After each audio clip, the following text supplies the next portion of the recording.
A Cessna Citation 2 departs Statesville, North Carolina, on a routine flight to Florida. On board are Greg Biffle, his family, and a professional flight crew. Just minutes after takeoff, the jet turns back toward the same airport, which I believe to be a forced action. Less than 10 minutes after departure, it crashed short of the runway during that return. So it seems to me that the problem happened right after the takeoff, and that's why the plane had to turn back so quickly.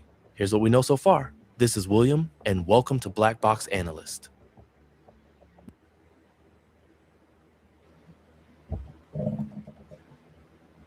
All right, I got a question.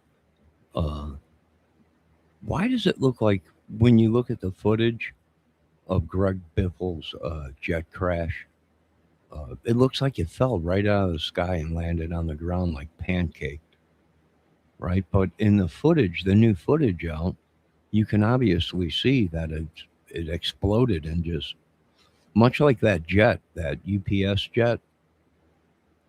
And why ain't we seeing massive amounts of debris? And the footage they're showing us of them going through the plane, it looks like it fell right out of the sky. So that's pretty crazy, if you ask me. Let's check it out one more time.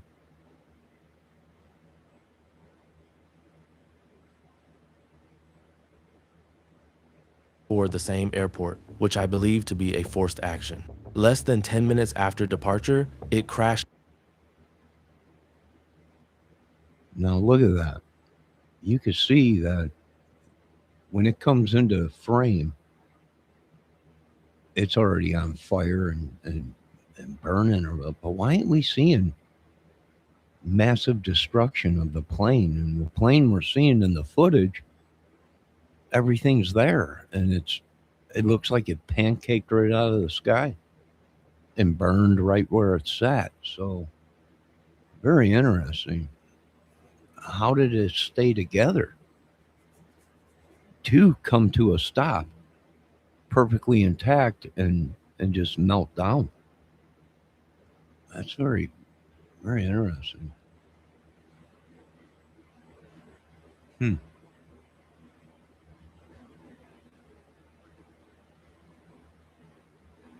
Yeah, they're saying there was a lot of debris everywhere, but the photos we're seeing of them, the investigators, they're standing inside the plane, where it came to a rest. You can see the wings. It's like if someone took an X-ray of a plane. You know, you could. The whole plane is there. Wings, the outline, the tails there. Everything's there. Very fishy.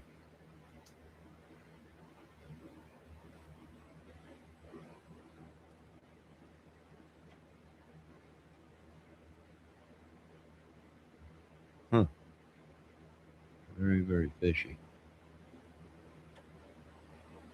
Because there shouldn't be nothing left of that plane. It was a small plane. They should have just been torn apart, but it's not. That's what's crazy. Let's watch a little bit more of this. Short of the runway during that return. So it seems to me that the problem happened right after the takeoff, and that's why the plane had to turn back so quickly. Here's Oh, let me go back a little bit there. There it is. There's the whole dang plane right there. Tail section, everything.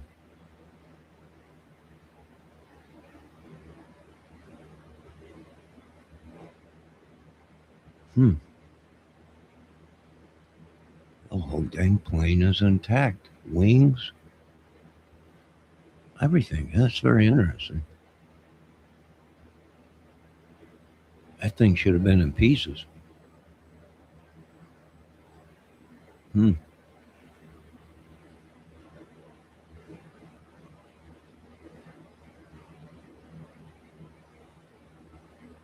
Yeah. Now I see what they're saying. So he's burnt. He's on fire before he even hits the ground, which is shocking because they said he lost both engines, so he had no power at all.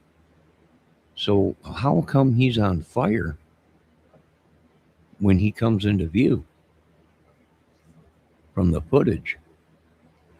I imagine both motors stalled. Something happened from what the beginning of this. They were saying we think he lost both motors. He turned around but couldn't make it. Okay, did he dump all this fuel, knowing he was not going to make it? You know, I don't know, but I seen one video saying when they made the approach, he was doing 100 miles an hour at 400 feet,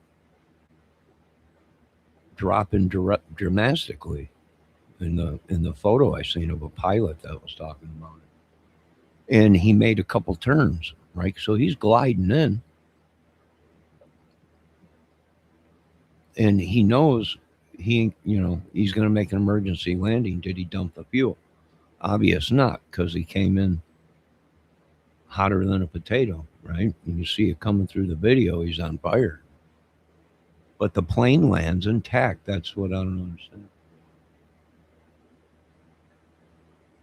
What did he lose power to? Did he lose power to hydraulics? Did the motors go out? Aviators fell or whatever. He made an emergency attempt to make it back. I don't know. But they need to start training these guys if they're coming in on an emergency landing. And there's a chance something they don't have no landing gear or nothing like that. They should be dumping their fuel so you don't have a fireball. But I don't know how they do things. So he comes into view. He's rolling past the camera. He's on fire already. And it ends, and the plane comes to a rest right there, fully intact, wings and everything. Tail section still there, fuselage, everything's there, cockpit, everything. I don't know.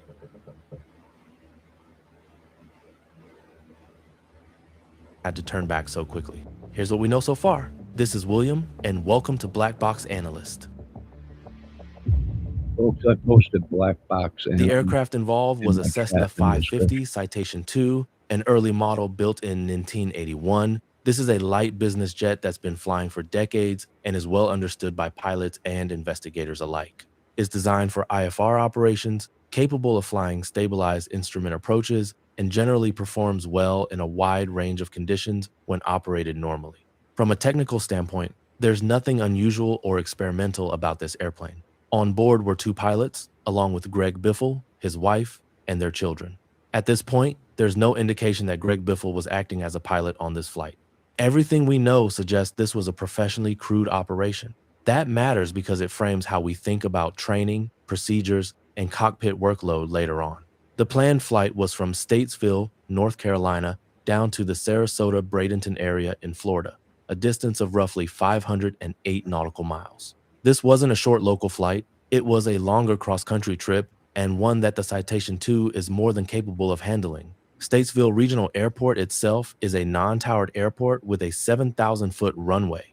That's a generous amount of pavement for this type of jet. But being non-towered also means that we may not have the same depth of air traffic control recordings that we would at a larger airport. As a result, investigators will rely heavily on radar data, ADS-B information, video footage, and physical evidence. Weather is another important piece of context. Earlier in the morning, conditions were VFR. Visibility was good, ceilings were higher, and the environment looked workable. But over the course of about half an hour, the weather began to deteriorate. By the time this flight was departing, conditions had slipped into marginal VFR. Ceilings were lowering, visibility was decreasing, and light rain had moved into the area. Winds at the surface were calm, which meant runway selection wasn't driven by wind direction. But calm winds don't help with visibility, and they don't stop weather from closing in. The key thing to understand here is timing. The weather wasn't stable. It was actively changing during the departure window and continued to worsen during the short duration of this flight. That shrinking visual margin sets the stage for everything that follows. Runnings is your store for everything you need for ice fishing. Bait, tackle, augers. The aircraft departed from runway 10 at Statesville and immediately after liftoff entered a left-hand turn. That in itself is normal and expected. The initial climb also looks typical at first. The jet climbs away from the airport and reaches approximately 2,200 feet mean sea level, which places it around 1,200 to 1,300 feet above the ground. Up to that point, the data doesn't raise any red flags. This looks like a standard jet departure profile. Then something changes very quickly.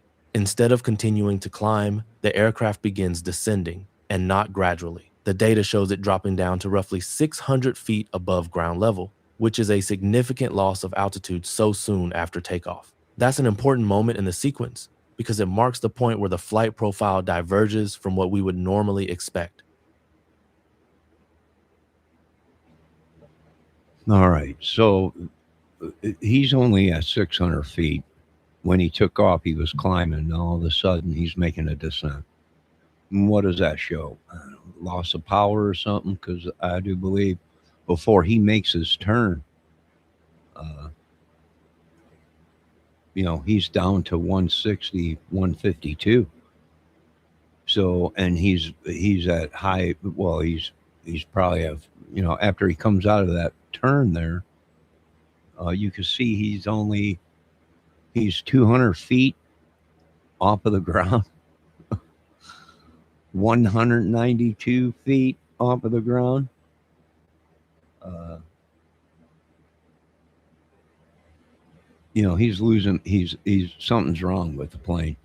It's obvious. Whether he lose, his power or something wrong with hydraulics or something, because you can see him. He never makes it past the 2,000 foot mark. He's starting to make a descent. At 1,500 foot, he starts descending fast. So something was definitely wrong. He might have hit birds. He might have hit birds migrating or something, blew out the turbines or whatever, and lost power. If it was foggy, there's a good possibility.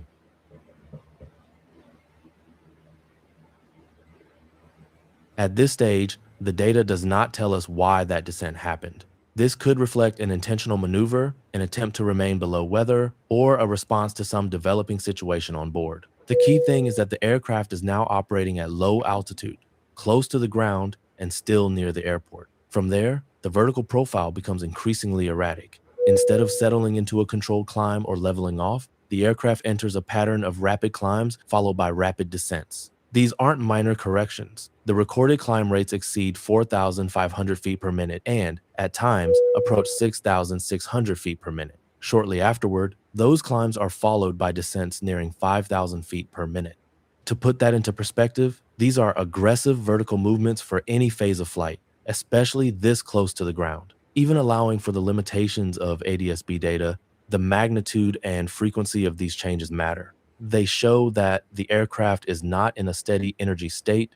Pitch, power, and altitude are changing rapidly, and there's very little time spent stabilized in between. A useful way to think about this is workload. When an aircraft is climbing and descending like this, the crew is constantly managing pitch, thrust, configuration, and situational awareness all at once. There's no pause in the data where the airplane appears to settle down. That continuous motion suggests the situation was dynamic and evolving, not something that had already.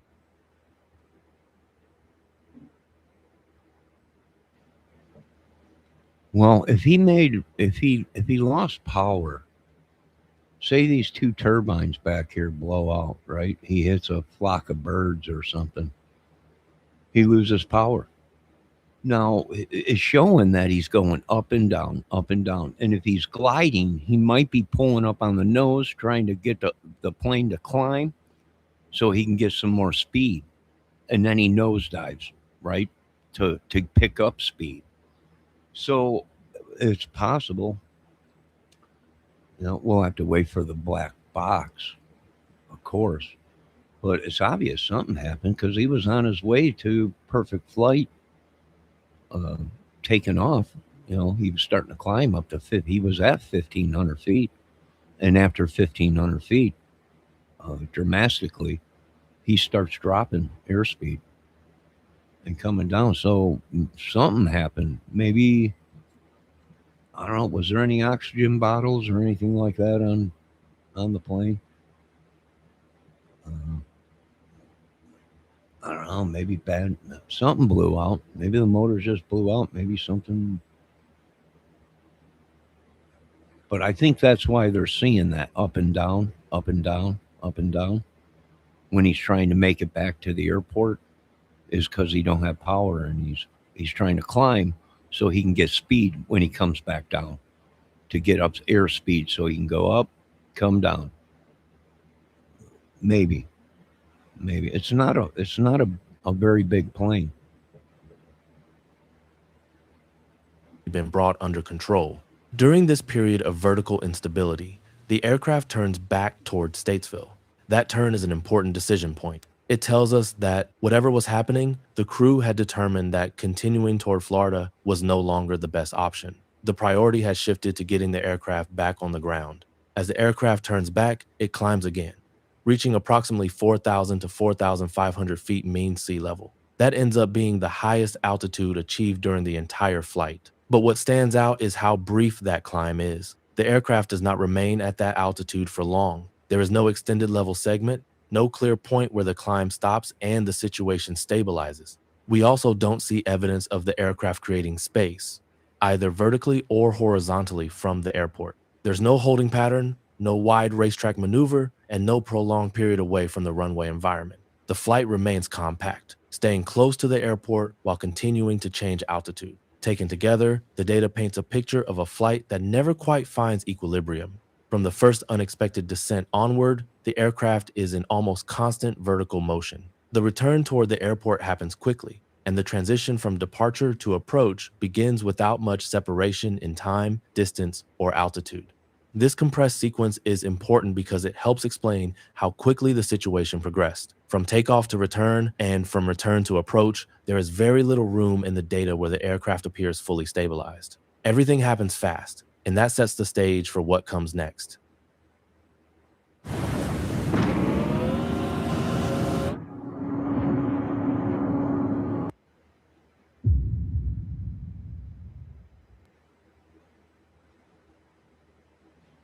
You know what? If he would have been able to land when he was coming in, he had to go out of his way and come all the way around to land the same way he took off. If he would have been able to come in the opposite way, there's a good chance they might have made it because he spent a lot of energy having to get all the way to the other end of the runway and make that turn and then come back so he can land. Now they're saying that it was very calm. There was no wind. So he could have landed either way.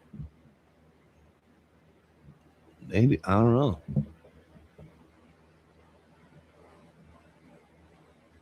As the aircraft transitions from the return toward the airport into the landing setup, the crew lines up for runway 28, which is opposite the runway used for departure. With calm winds, that choice is operationally acceptable, but it does require additional maneuvering, especially when done visually. As the aircraft enters the pattern, All right, the guy just answered my question. He could have come in, radioed emergency landing, clear everyone off the runway, coming in the opposite way. We're not going to make it to go around to make a proper approach. So the guy just answered my question for me. the geometry becomes very tight. The downwind leg is extremely close to the runway. There's very little lateral spacing, which limits how much time and distance the crew has to configure the aircraft and make corrections. Altitude is another concern. On downwind, the aircraft is initially around 850 feet above the ground. From there, it descends further, reaching altitudes between roughly 400 and 500 feet above ground level. At the same time, the recorded ground speeds are in the range of 160 to 170 knots. Ground speed isn't the same as indicated airspeed, but even so, This combination of speed and low altitude significantly reduces margin. When you're low, fast, and close to the runway, there's very little room for error. The aircraft begins a left-hand turn toward final. During that turn, the ground speed starts to come down. The runway comes into view ahead. From a visual standpoint, this may have looked manageable in the moment. The airplane is pointed generally where it needs to go, but the approach never becomes stabilized. Speed, altitude, and descent rate don't settle into a steady state. The airplane remains busy, low, and close, with little excess energy or altitude to work with. Shortly after that, the data ends. The aircraft impacts terrain short of runway 28, crosses a road, breaches the airport perimeter fence, and comes to rest on the runway. A post-crash fire follows. There are still many unknowns. We don't know what initiated the return. We don't know the condition of the engines or the instruments. We don't know what the crew was experiencing inside the cockpit. We also don't yet know.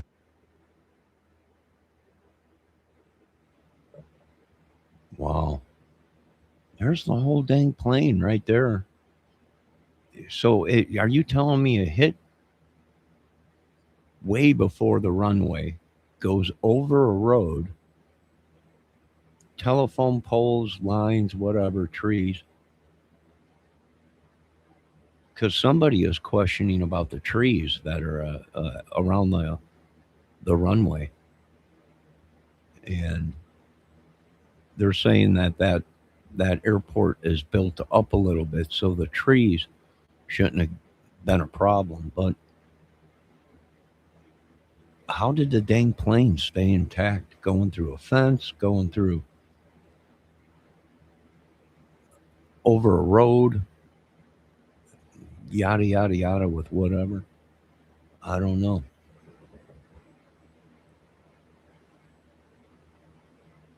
Whether the flight was operating under IFR clearance at the time. The NTSB has deployed a GO team, and a preliminary briefing is expected. A final report will likely take a year or more, which is normal for an accident like this. What we do know right now is that this was a devastating loss of life involving an entire family and the flight crew.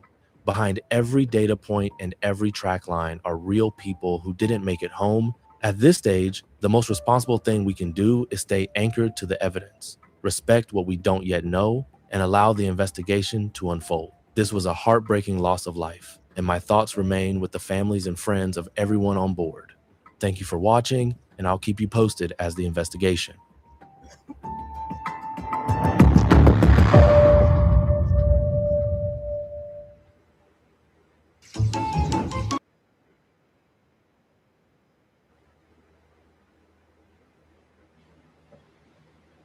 All right, Debbie Fox says, "What do you mean you're seeing the tail?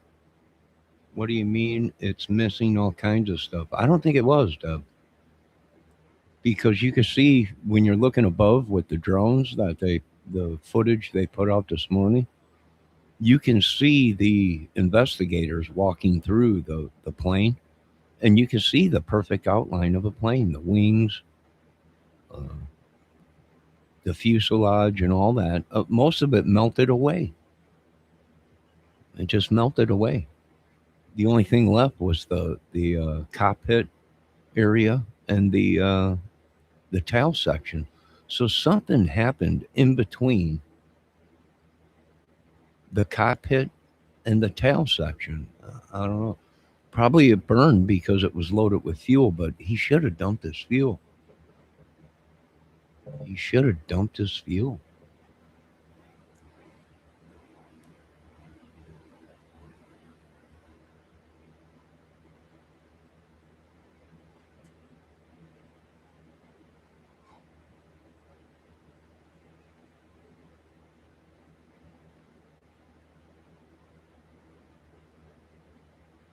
I wonder if we're seeing the right footage of.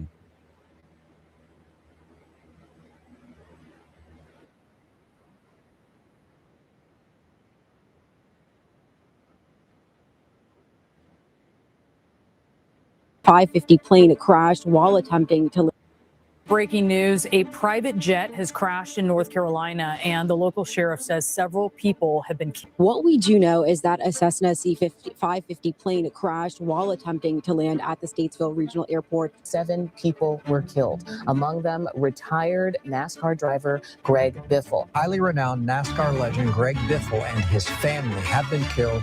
Yesterday, as weather was rolling in Statesville, North Carolina, there was a terrible crash of a Cessna 550, a Cessna 2.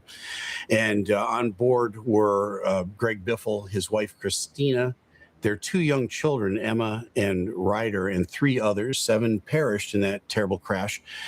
And we're going to take a look at what happened in that crash, the latest update. I've got a video piece that I'm going to show you that nobody has shown before. It's freshly out. It's a new perspective on the moment of impact of the crash. But the ADS-B data tells us a lot here about what happened to this airplane. All right, I watch this guy once in a while. Maybe they did have power. Maybe that's why they were able to, right at the end, climb to 4,000 feet. But that don't mean they were at 4,000 feet from what the professionals are saying. You know, so maybe he did have some power, and at the last minute he used it to try and, because he knew he wasn't close enough to the airport yet. And used all that thrust to climb. So if they did go out again and he had to glide in, he'd have enough airspeed to do that, but I don't know. And, you know, we don't know for sure. The initial reports were they lost an engine. It doesn't look like that at this point. When the NTSB finally gets out in front of a camera, I think we'll get more amplifying details on whether they did lose an engine. But they're headed down to Bradenton, Florida, to do an event called the Christmas Tree Drags. And they're headed out from Statesville. They're trying to beat the weather that's moving in. I'm about 2 hours from this airport where I sit right now. And so this is really in my neck of the woods. So let's take a look at the ADS-B data and see what we can glean from it at first, and then I'll make comments as we go. So as they take off out of Statesville, they take off on runway 10.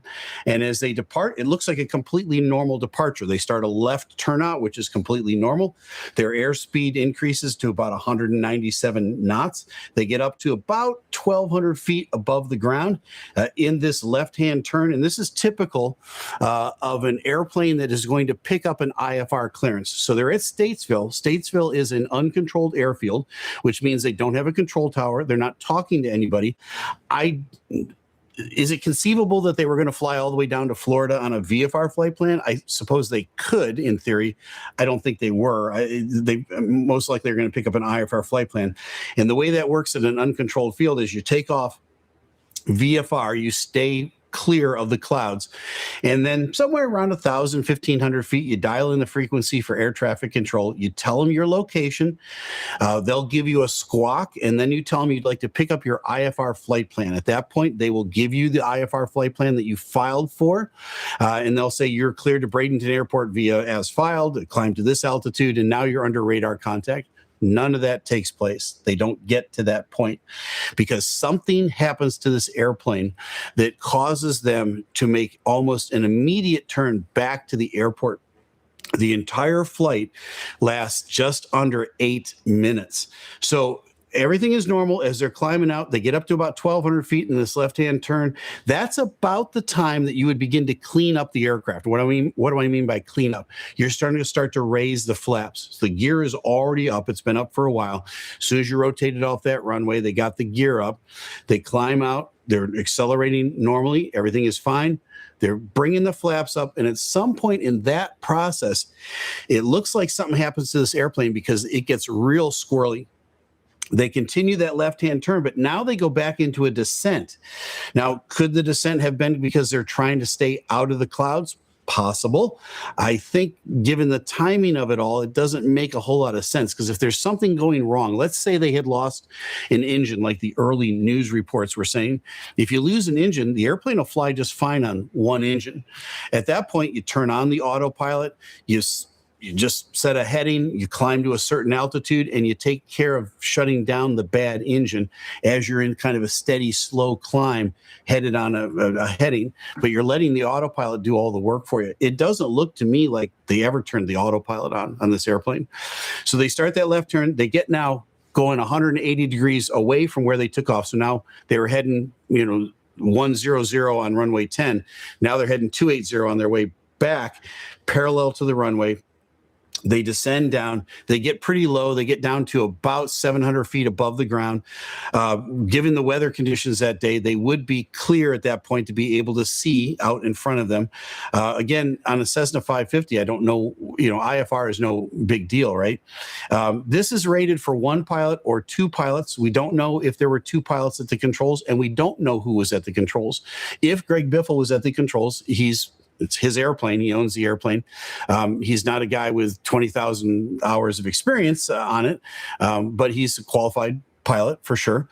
And so he dips down, or whoever dips down to about 600 feet above the ground. And then they start a climb again. So the airspeed is kind of fluctuating during this. At some point in that moving away from the airport climb that you can see here on the ADS-B data, I'm over in this area right here. There's a 6,000 foot per minute rate of climb. They're a really steep climb to get to where they are. They get to about 2,200 feet above the ground altogether. That's all the higher they get during this entire thing.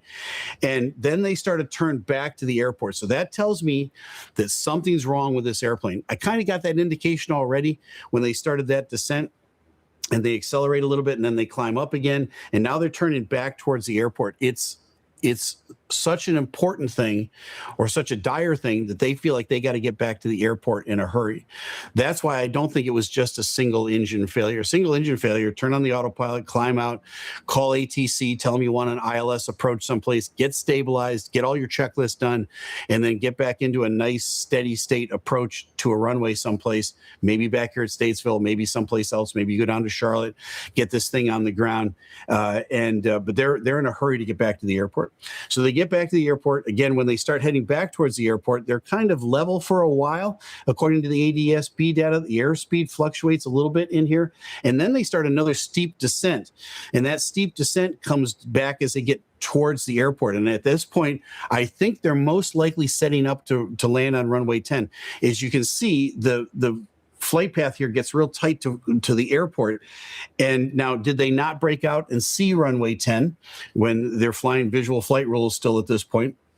And maybe that explains why they took a hard right turn to kind of come back around the airport to fly back into runway 28. We don't know yet. But at any rate, it looks like they're lining up for runway 10. For some reason, they break off. I think the reason they broke off is because they were too close to the airport. So at some point, you're too close. You don't have enough. You can't lose enough altitude to get down to the runway. You think, all right, I'm too tight. I'm going to break it off. I'll come back around to runway 28. Now, how can they just pick one runway or the other? The winds were pretty much calm. So at this point, the wind is not a factor. You can land on any runway here. Again, this is an uncontrolled airfield. They're not talking to a control tower. I don't think we're going to get any ATC back and forth. Interesting. They should have been talking to the control tower. They should have been radioing Mayday, Mayday. Very interesting. Right? We're returning to airport. We have an emergency. Get everybody set up. We're not going to make it. But see, that's where I don't understand. If they did have one engine left, it wasn't a big problem. The plane could fly on one engine. Very freaky. And then he climbed to 4,000. So the one guy that did the video said they didn't get no higher than 4,000 or 1,500 foot or something like that. Or they made the approach to 1,500 foot, but then after the 1,500 foot, it descended. But right at the end, it climbed to 4,000 feet. So they had to have some kind of power to do that. Now, whether they had power, they used it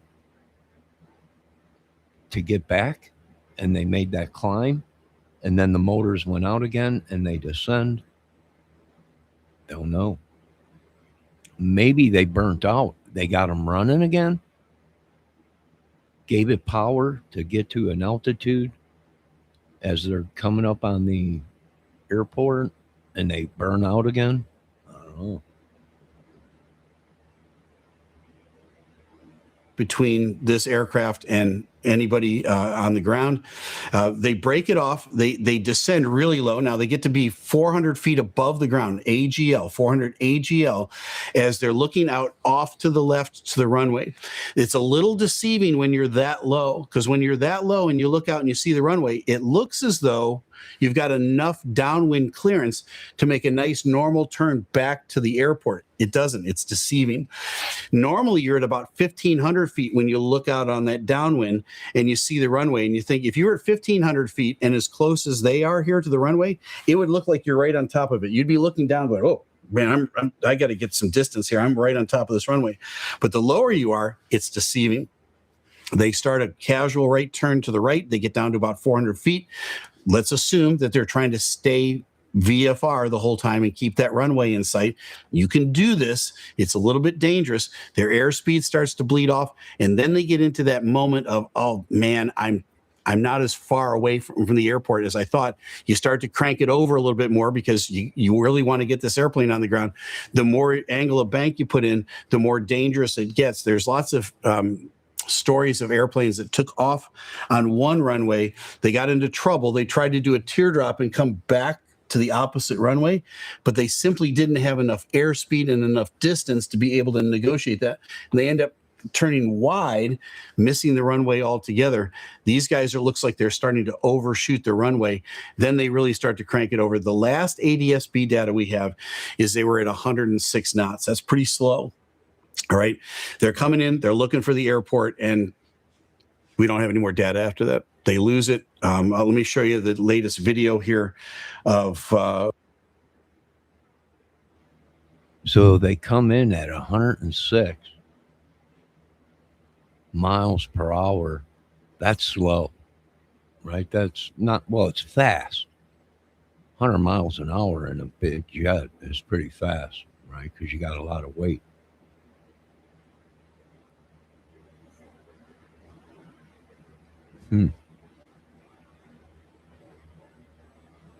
I'm just wondering how the dang thing stayed intact.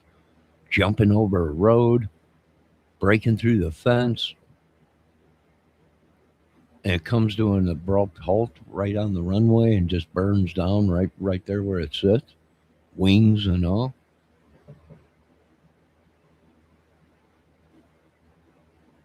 Surveillance video that shows them hitting the ground. Here we go.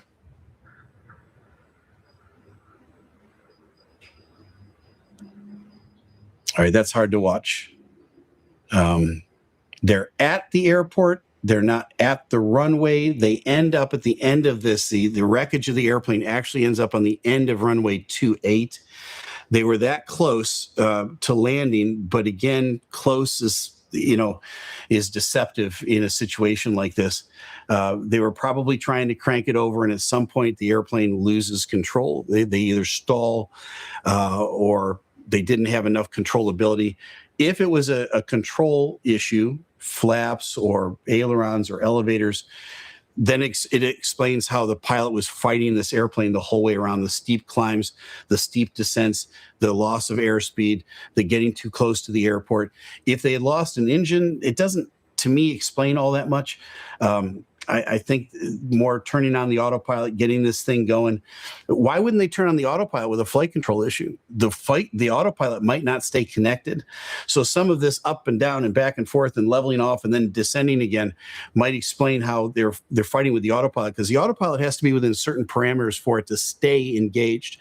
If it gets outside of those parameters, it goes, I need a pilot to fly this airplane, right? And so it'll disengage. That may be what happened.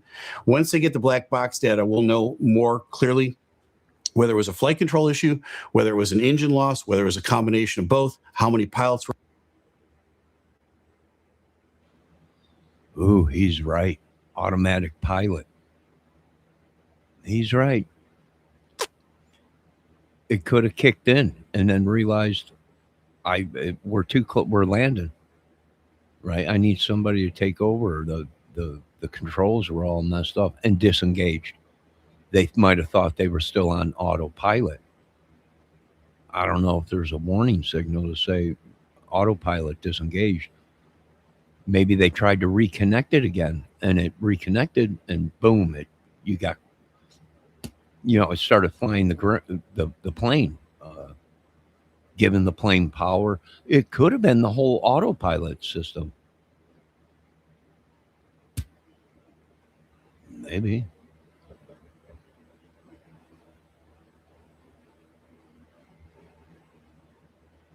At the controls, all of the information that we need to fill in the blanks at this point. But right now, all we know is that they got in a desperate situation here pretty quickly into this flight. It doesn't last more than 8 minutes. They come all the way around. They're negotiating the field. They get in too tight. You can see that from the ADS-B data. They do a teardrop out to come back to the opposite runway. They were still too tight because at that low altitude, they thought they were farther away than they were. They weren't. They were basically right on top of the runway, and you got to go out for quite a while, couple of 3-4 miles, to turn around and come back and have enough distance to be able to negotiate and line up on that runway. They don't. Looks like they kind of over controlled at the end. The airplane loses and departs flight, and then you saw the fireball at the end. Greg Biffle and his family are some of the best people out there, and we lost a tremendous family.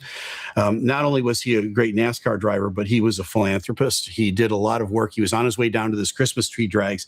I've got a son that's down there right now. He's a race car driver, and this is an event that they do every year. Greg Biffle was coming down to do some, of his stuff down there, lend his name to that event.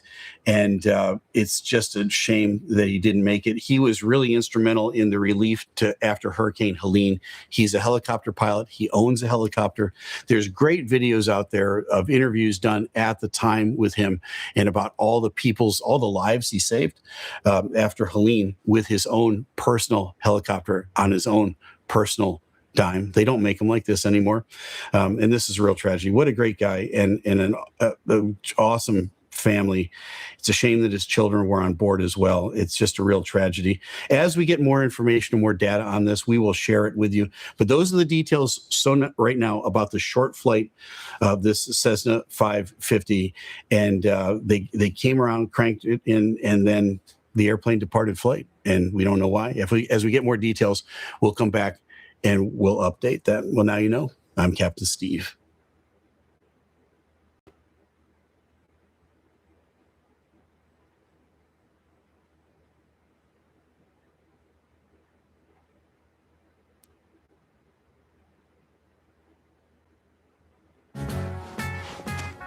The Chevy Silverado, and best-in-class standard cargo bed volume.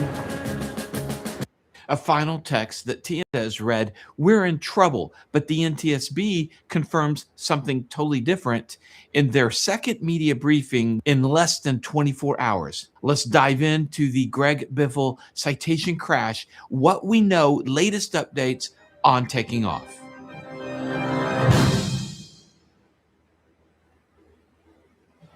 Wow. So they sent text to people saying that they were in trouble before they even crashed.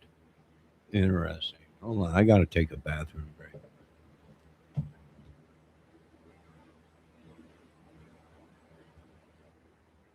Hi, I'm Dan Milliken. The aviation and motorsports worlds are reeling right now as 7 people are gone in a fiery instant.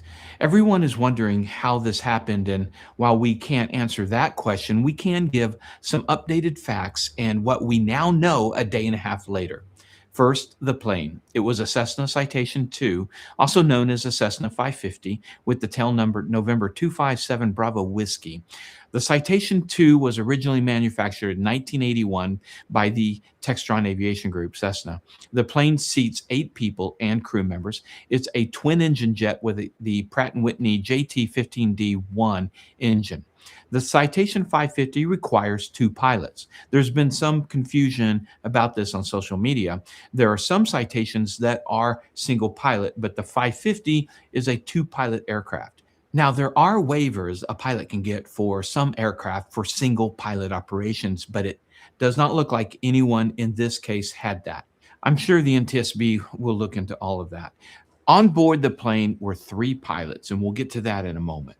This Cessna was owned by GB Aviation, which is affiliated with Greg Biffle.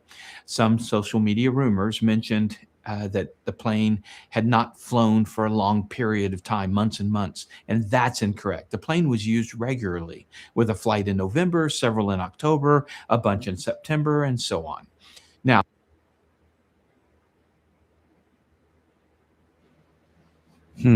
Well, the plane was flying when people say that didn't fly in a while and didn't have maintenance. So they said that ain't right. Very interesting. Very interesting.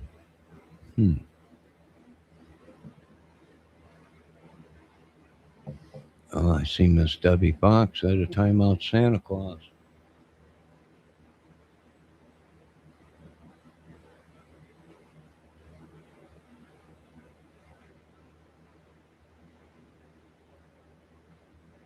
Well, so sorry, Santa, but you got to do some time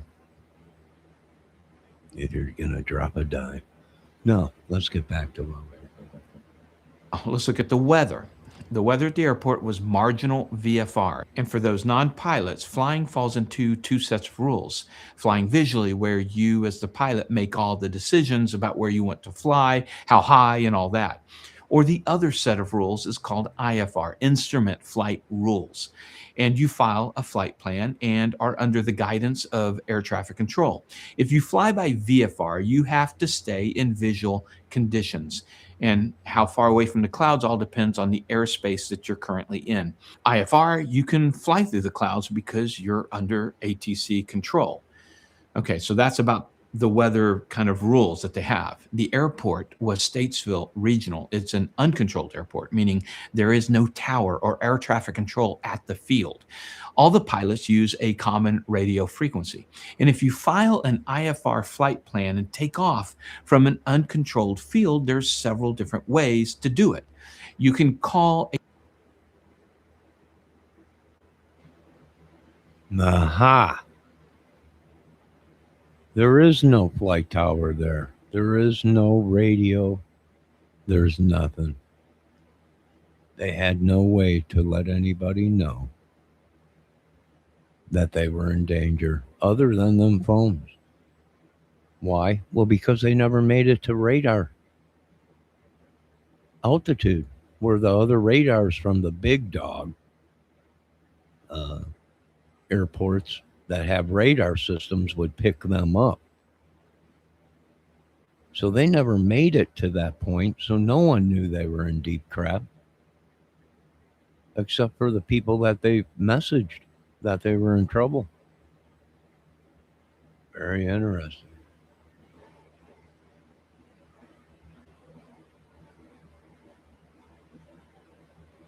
ATC on the phone, telephone, cell phone, to get their permission to take off in what heading and altitude, and that's called a clearance.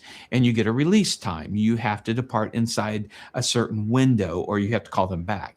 Another way that you can do this from an uncontrolled field, a non-towered airport, if you can stay visual flight rules, VFR, to take off, then you take off, you stay visual, and then you call ATC on the radio, and you get your clearance in the air. With the direction and the altitude, they also give you a distinct transponder code, also referred to as a squawk code.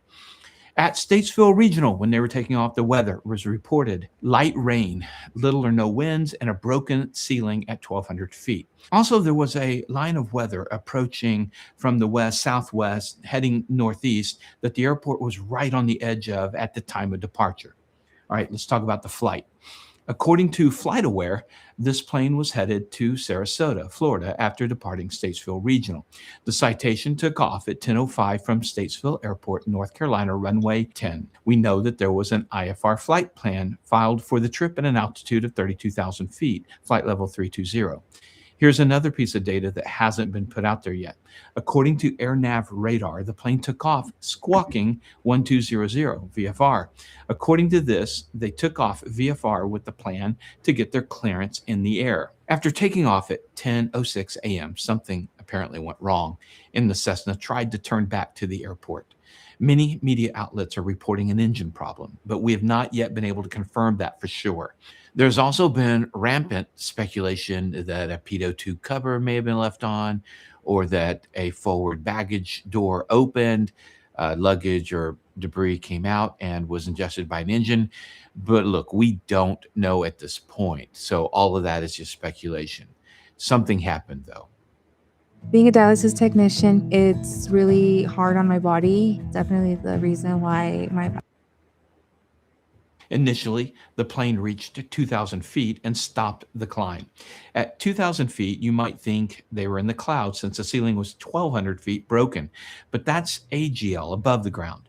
The airport is at an elevation of 968 feet, and that would put the ceiling at 2,168 feet, or let's just round up to 2,200 feet. And this is where we are getting confusing data. ADSB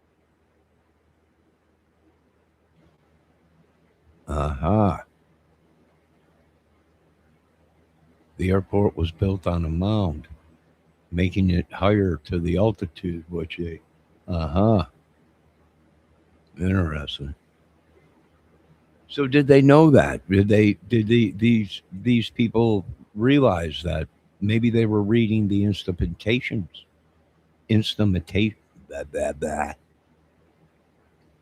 that they were reading the dials wrong? Interesting. exchange shows during this flight that the highest that the citation got to was 3,651 feet MSL, which would have put them in the clouds. Flight Radar 24 only has them at the highest at 2,050 feet, which would have kept them visual for the entire flight. The bottom line, conflicting data, and I'm sure the NTSB team will be figuring that one out. But it's an important question. Having something go wrong at a low altitude and in the clouds is an extremely difficult situation. If you're visual, still difficult, but it's a little different. Regardless, the pilot has decided to return to the airport, which is interesting because just a few minutes away was Charlotte International with fire and rescue and very long runways. But we weren't in the cockpit and we don't know what was facing the pilots.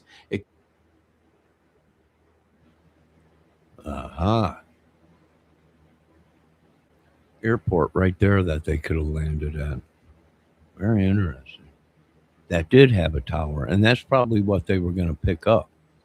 Once they got to a certain altitude, that tower, they would have been able to reach them through radio, and they also would have been on radar.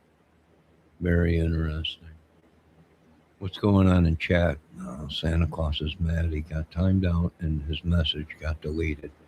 It's all right, Santa. It's okay. You're in. It's all right. Miss Debbie Fox says so many little airports have no towers.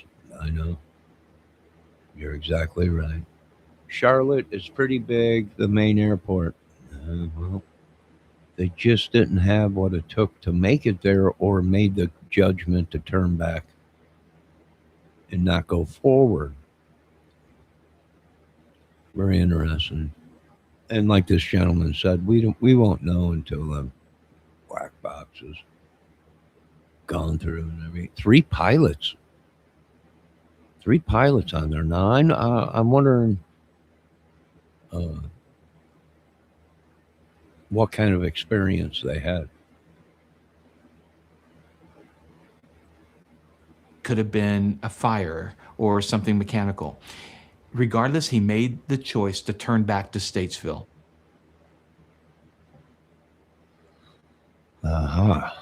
Could have been a fire.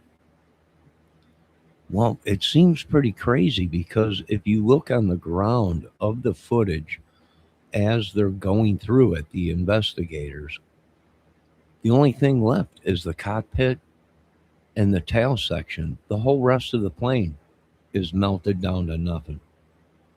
So did they have a fire I don't know. I don't know. They might have been. We need someone to come forward with more footage.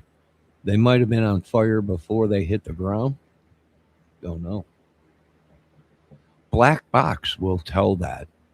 The black box will tell if there was any fire extinguishers that went off or if there was any indication of a fire on board before they landed.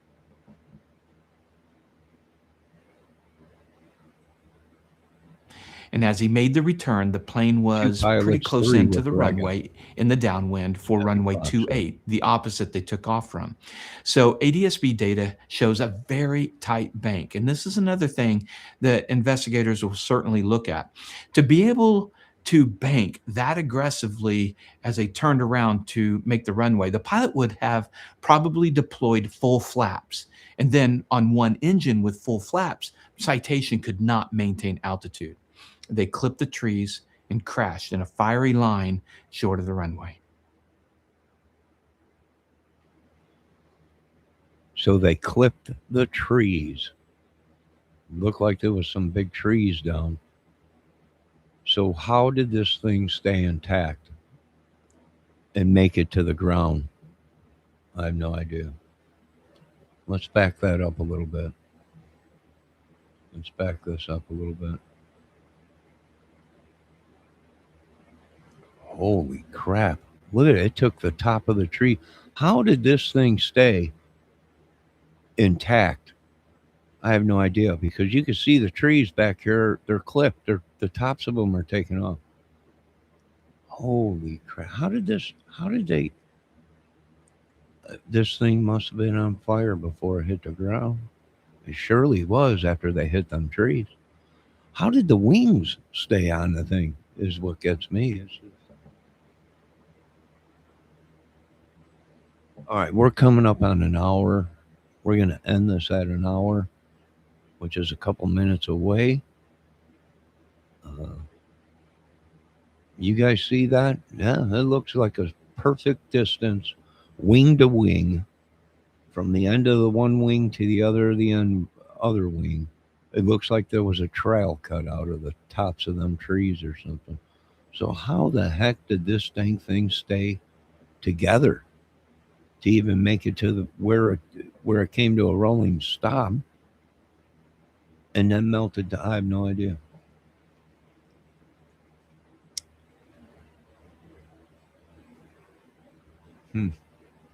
Look at the trees in the background. The tops are taken off. Very interesting.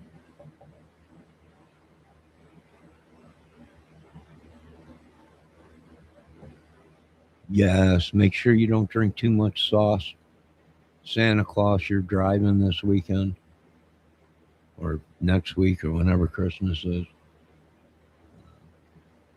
Make sure you put it on autopilot. And you better have maintenance done to your sled before you go taking off. But this plane did have maintenance, and it was in the air flying a lot. So the rumors of it wasn't maintained and it didn't fly in a long time are false because they already showed us the documents. So that ain't right. So a perfectly good plane. What happened? Numerous things could have happened. Numerous. Like I said, they might have had a bird strike. Goose, ganders, bird, whatever. Could have took out the motors or something, maybe. Even with one engine, the thing should have been able to turn and make it back. But I think this guy's probably right. They made such an abrupt bank turn that took a lot of their altitude out with only one motor. But still, when they leveled off, they should have been able to put more power to that motor and control the plane. Maybe they did. That's why they reached 4,000 feet before they hit the airport and then had to make another bank to come back around.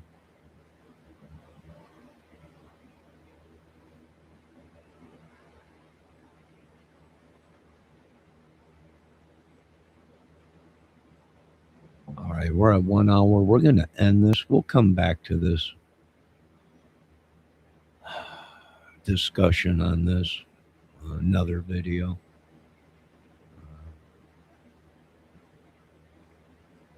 Sorry, you kids had to see us lock up Santa.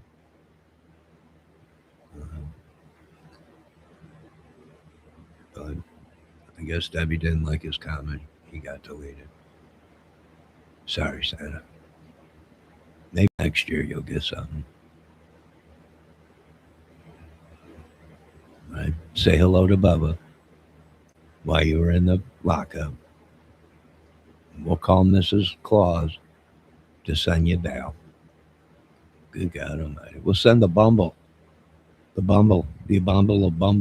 snowman to get you out. Don't worry. Debbie says, you blame it on me. I didn't blame nothing on you. You deleted his message. He wanted to know why he got deleted and timed out. You deleted his message. I timed him out. It was a 1-2 punch. Sorry you kids had to see that. But that's the way it rolls around here, Santa. And you didn't bring no presents for us, but sickness, madness, and hurt, we had to lock you up. You did too. I can see it right in chat, right here. Let me go back up in chat. Message deleted by Debbie Fox. It said right there. There it said right there. And there it said right there too. And now he's withdrawal. He took all of his messages down. You can't fool us. Who are you, Ernie Shell? Mr. T. Benny Keys. Which one of you demonic demons are in my chat? The infamous Nikki77, Brown Bikini 7. I'm not sure, but we'll get to the bottom of it. That's right, Debbie. That's what I told him too. How dare him to come in here and try and mess with our chat. You know, Santa, you always do this every year. Every year. Now, we're going to end this video. It's at an hour. We'll be back with more of Greg Biffle. Crash. 3 pilots on board, plus his family. It came barreling through a bunch of trees, took the tops of them off, but yet stayed intact. Jumped over a road and came to rest on the runway. That must have been a Superman plane. If we were in the Charlie Kurtz case, we'd say Charlie Kurtz's neck was Superman's neck. Made of steel, titanium, or something like that, quantanium. We would say the same about this airplane was supernatural. But we're not going to. Not on this channel. Now, you folks have a great day. God bless you all. I want to thank everyone for stopping in. Santa, I'm sorry you had to do a couple minutes and lock up. You seem like a changed man since you got out. Throwing them presents around now. It's about time. I knew a little bit of hard time would get him back to where he needed to be. For the rest of you out there, I want to say God bless everybody. And we'll be back with more intel, more videos, more content, more singing, more of our opinions on the Johnny Kramer Music Movie Channel. One of the greatest YouTube channels ever. Just ask them. What do you guys need to know? Is one of your channels the greatest in the world? Well, of course it is. That's why I'm here, and you're not. Thank you very much. Now, you folks have a good day. God bless.